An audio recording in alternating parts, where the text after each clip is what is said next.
Eu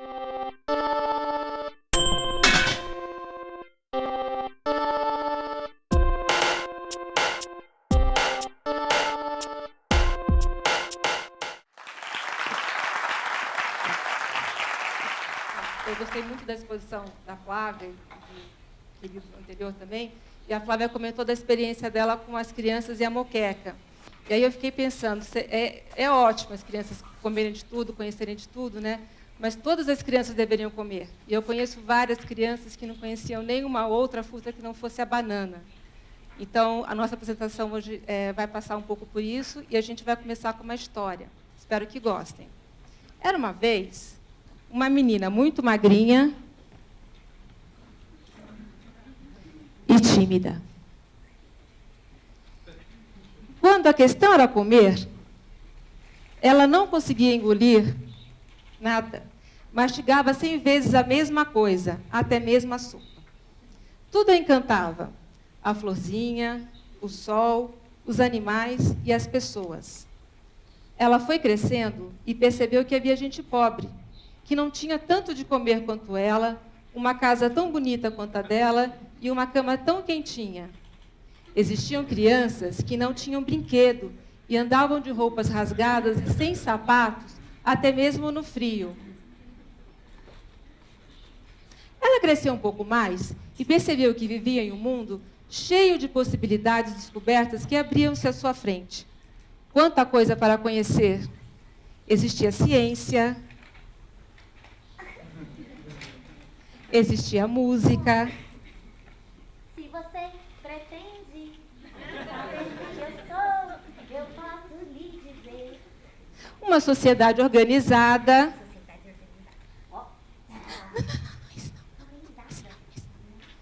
E existiam até meninos. Falaram para ela que as crianças eram o futuro do Brasil.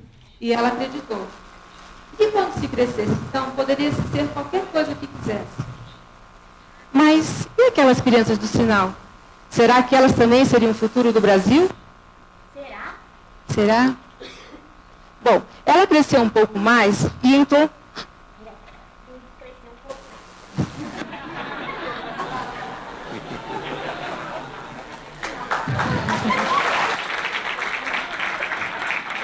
entrou na faculdade de economia. Teve contato com termos como inflação, política interna e externa, dívida pública e desenvolvimento econômico, default, moratória, etc. Contaram para ela que o Brasil era um gigante adormecido. E ela concordou. Começou a perceber por si só que haviam dois Brasis. Um que tinha muito e um que tinha quase nada. Por quê? Por quê? Com o tempo, chegaram as responsabilidades. Houve casamento. Desencalhei! Nasceram os filhos. E ela começou a trabalhar.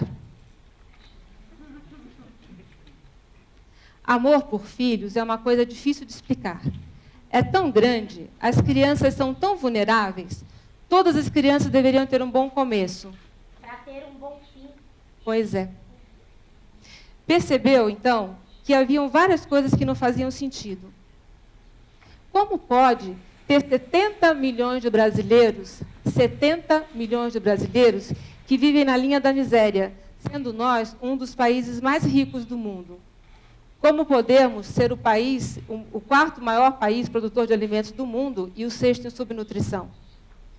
Gente, como podemos jogar fora todos os dias milhões de quilos de alimento, 39 milhões de quilos de alimentos, todos os dias, sabendo que existem milhões de pessoas que estão passando fome?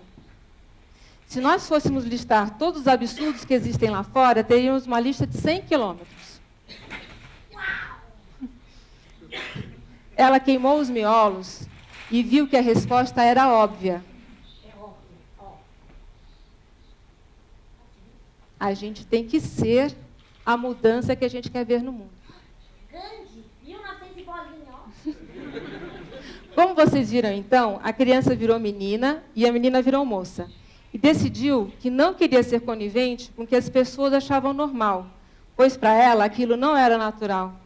Ela já vinha matutando há muito tempo dentro dela a ideia de criar uma ponte entre onde sobrava e aonde faltava alimentos. Porque não sei se vocês sabem também que o Brasil desperdiça muito alimentos. A gente já produz mais de 100% do que a gente precisa para comer, e mesmo assim tem gente que não tem acesso ao alimento. Então, ela imaginou, por que não criar um banco de alimentos? Banco? Não, no money. No money. Investir em gente. Bom, ela encontrou imensa resistência. Todos diziam que ela era maluca. Você já paga imposto, menina, pra quê? Você está fazendo um desserviço social. Ah, mas desse jeito que o governo não se mexe mesmo, não é? Você vai parar na cadeia.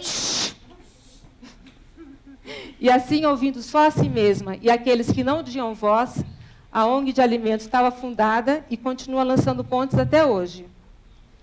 Hoje, mais madura, ela está colhendo frutos dessa empreitada.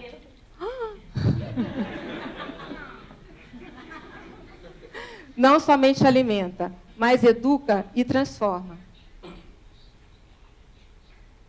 Então, em um pouco mais de uma década, nós já arrecadamos 4 milhões de quilos de alimentos que teriam lixo como destino só porque não foram vendidos. Estavam perfeitos para o consumo. Conseguimos, então, complementar 40 milhões de refeições em um pouquinho mais de uma década.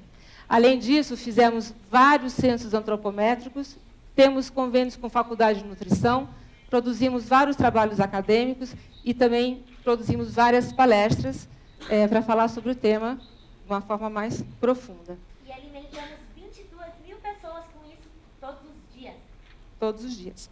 Moral da história: somos o que escolhemos enquanto indivíduo e enquanto sociedade. Porque a sociedade é a somatória de cada escolha individual. Cada atitude conta.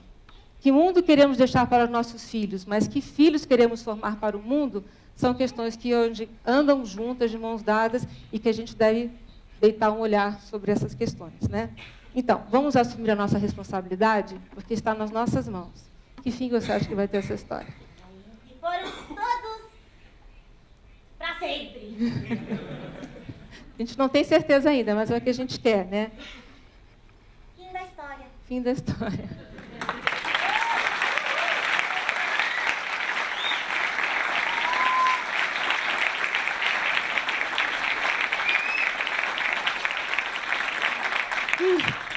Então, na realidade, eu queria contar para vocês que eu sempre fui, como a história tentou contar, uma pessoa que percebia que as coisas à sua volta não estavam certas, assim, que tinha muita coisa que não fazia sentido, que a gente estava dando um tiro nos próprios pés.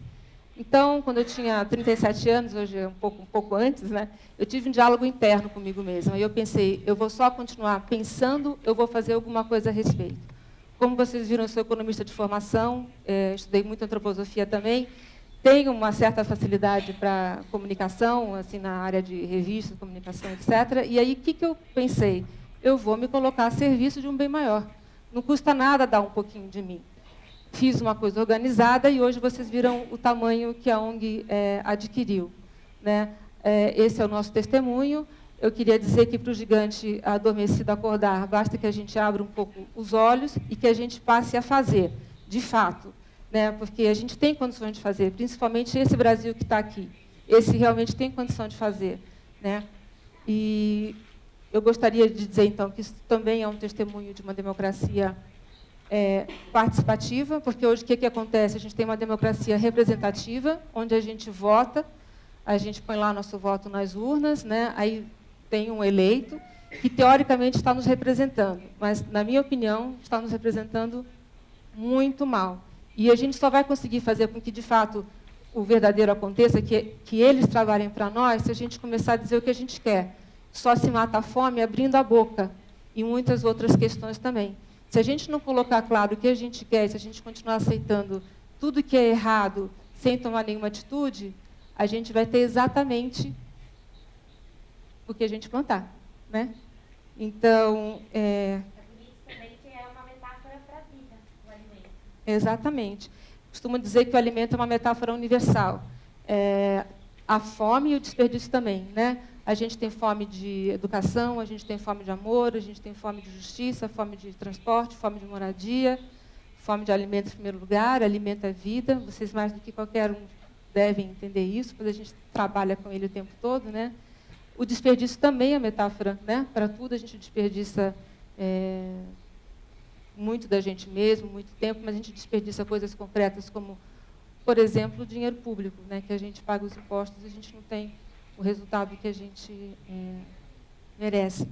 E o alimento, né? A gente não se alimenta só de comida, como foi colocado aqui também. Nós somos humanos, a gente se alimenta de paz, de alegria, de música, de sexo, como ele falou, a gente se alimenta de tudo isso, né? E a gente precisaria tentar olhar um pouco para quem não está conseguindo essa alimentação também. Eu acho que isso aqui é bonito de ser humano. E o trabalho da Nina Rosa, essa é a Nina Rosa, ela também trabalha conosco.